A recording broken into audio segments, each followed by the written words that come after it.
प्रिय छात्र छात्राओं, आज हम अपने बीए पार्ट फर्स्ट के सेकंड पेपर राजस्थान के इतिहास के टॉपिक राजपूतों की उत्पत्ति के बारे में बात करेंगे।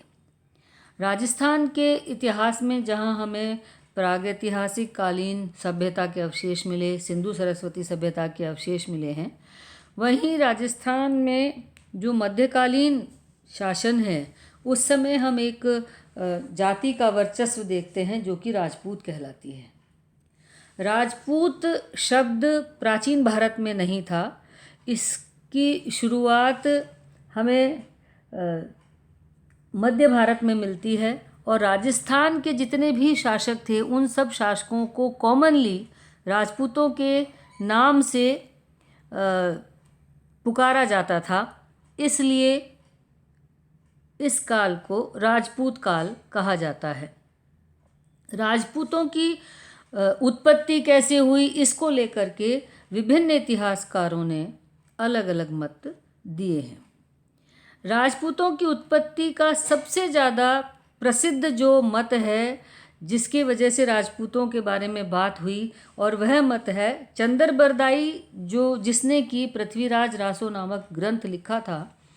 उसने अपनी पुस्तक में पृथ्वीराज रासो में राजपूतों की उत्पत्ति के संबंध में वर्णन लिखा है और उसमें कहा है कि मलेच्छों से शासन को बचाने के लिए, प्रजा को बचाने के लिए शासकों ने एक यज्ञ किया और उस यज्ञ में से जो 4 व्यक्ति निकले, 3 योद्धा उत्पन्न हुए और चौथा योद्धा भी उत्पन्न हुआ जो कि राजपूत कहलाए। तो इस तरीके से चंदरबरदाई ने राजपूतों की उत्पत्ति का एक सिद्धांत बताया और वह था अग्निकुंड से उत्पत्ति। चंदरबरदाई ने लिखा कि आबू पर्वत पर विश्वामित्र, गौतम, अगस्त्य तथा अन्य ऋषि धार्मिक अनुष्ठान कर रहे थे जिन्हें दैत्य अपवित्र कर देते थे। अतः इन दैत्यों का अंत करने के लिए वशिष्ठ मुनि ने अग्निकुंड से 3 योद्धा उत्पन्न किए जो परमार, चालुक्य एवं प्रतिहार कहलाए।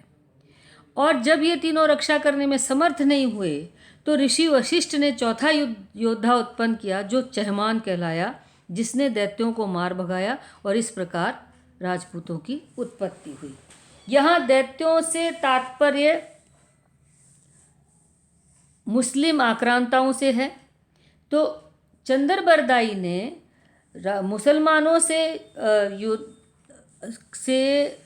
समाज को बचाने के लिए राजपूतों की उत्पत्ति के अग्निकुंड के सिद्धांत को प्रतिपादित करने का प्रयास किया। इतिहासकार इस तर्क को नहीं मानते हैं। इतिहासकार इस तर्क के स्थान पर यह तर्क देते हैं कि जो क्षत्रिय बौद्ध बन गए थे उन्हें अग्नि यज्ञ द्वारा शुद्ध कर वापस क्षत्रिय बनाया गया जो अग्निवंशी कहलाए।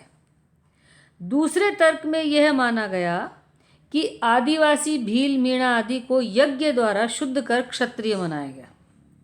और तीसरा मत यह है कि विदेशी शक, हूण, यूची आदि जो स्थायी रूप से भारत में बस गए थे उन्हें यज्ञ द्वारा शुद्ध कर क्षत्रिय बनाया गया।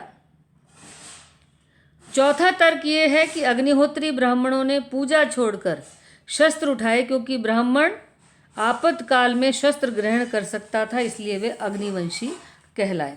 यानी ये जो अग्निकुंड का जो उत्पत्ति का तर्क है, उस अग्निकुंड की उत्पत्ति के तर्क में जहाँ चंदरबरदाई ने ये कहा कि ऋषियों के द्वारा अग्निकुंड में से पहले 3 योद्धा और फिर चौथे योद्धा यानी परमार, चालुक्य और प्रतिहार और फिर चौहान उत्पन्न किए गए, इस तर्क को अग्निकुंड से उत्पत्ति ना मानते हुए इतिहासकार ये कहते हैं कि जो क्षत्रिय बौद्ध बन गए थे उनको पुनः शुद्ध करके अग्नि के यज्ञ के माध्यम से शुद्ध करके पुनः क्षत्रिय बनाया गया, इसलिए वो अग्निवंशी क्षत्रिय कहलाए।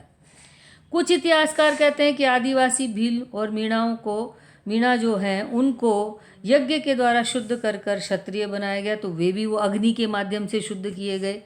तीसरे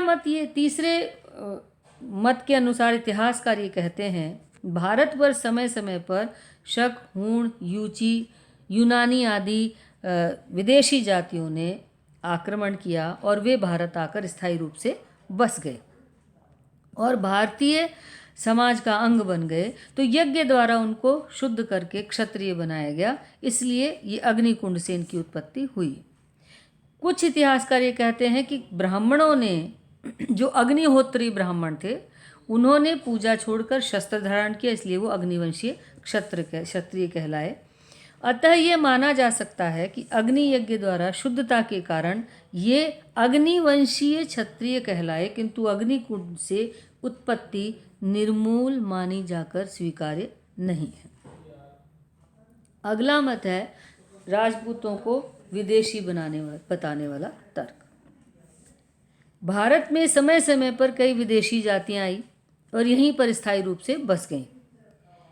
इन्होंने भारतीय धर्म और संस्कृति को अपना लिया। इस आधार पर विदेशी इतिहासकार राजपूतों को विदेशी मानते हैं। कर्नल जेम्स टॉड के अनुसार राजपूत शक अथवा सीथियन जाति के वंशज हैं, क्योंकि सभी धर्मों का उद्भव मध्य एशिया से हुआ, जिससे यह सिद्ध होता है कि विश्व के सभी मनुष्यों का मूल स्थान एक ही था। वहीं से ये लोग पूर्व की तरफ आए। यूनानी, शक, हूण, यूची सभी विदेशी मध्य एशिया से भारत आए तथा जब ये शासक बने तो अग्निकुंड से शुद्ध कर इन्हें राजपूत कहा गया।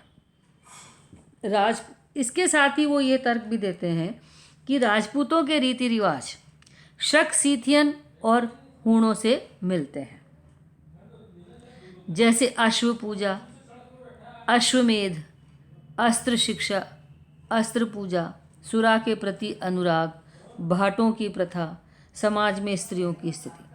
राजपूत अपने देवताओं को रक्त व सुरा अर्पित करते हैं तथा खून बहाने में प्रसन्नता अनुभव करते हैं, जबकि हिंदू शांति प्रिय हैं। इसलिए ये राजपूत शांति प्रिय हिंदुओं की संतान नहीं हो सकते। ये शक, सीथियन या हूणों से ही परिवर्तित हुए हैं।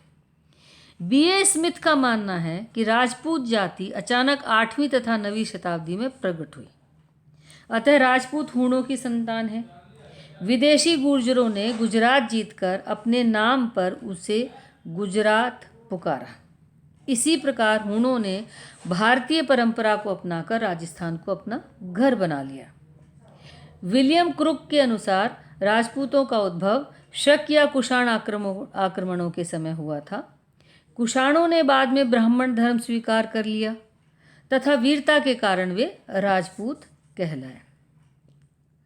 भारतीय विद्वान डॉक्टर R.G. भंडारकर ने भी राजपूतों को गुर्जर सिद्ध करने का प्रयास किया है। गुर्जर हूणों के साथ 5वीं शताब्दी में भारत आए। राजपूत गुर्जर थे, अतः राजपूत विदेशी जाति के वंशज हैं। राजस्थान में राजपूत वंशों की शक्ति का अभ्युदय कब हुआ, इसकी बात करते हुए यह माना जाता है कि 7वीं शताब्दी के मध्य में राजपूत राजवंशों का उद्भव हुआ। तो इस तरीके से राजपूतों की उत्पत्ति के विभिन्न मत माने गए। कुछ लोगों का ये मानना है, कुछ इतिहासकारों का मानना है कि राजपूतों की उत्पत्ति राजपूत क्षत्रियों को ही राजपूत कहा जाता है, क्योंकि राजा के पुत्र को राजपुत्र कहा जाता था और अपभ्रंश रूप में राजपुत्र को राजपुत्र कहा गया और यही राजपूत आगे चल करके राजपूत बने। इस तरीके से राजपूतों की उत्पत्ति के संबंध में ये कुछ प्रमुख सिद्धांत हैं, जिनमें राजपूतों की अग्निकुंड से उत्पन्न होने का सिद्धांत, राजपूतों के विदेशी होने का सिद्धांत और राजपूतों के क्षत्रिय होने का सिद्धांत है। जहाँ क्षत्रिय होने का सिद्धांत माना जाता है, वहाँ यह प्रश्न स्वाभाविक उठता है कि अगर वे क्षत्रिय ही थे तो क्षत्रिय से उनका नामकरण राजपूत क्यों हुआ। इसीलिए कुछ इतिहासकार ये मानते हैं कि क्योंकि आक्रांताओं के द्वारा भारत में शासन किया गया और वो यहीं आकर के बस गए, इसलिए शायद ये विदेशियों की संतान है या मिश्रित जाति है जो कि राजपूत कहलाए।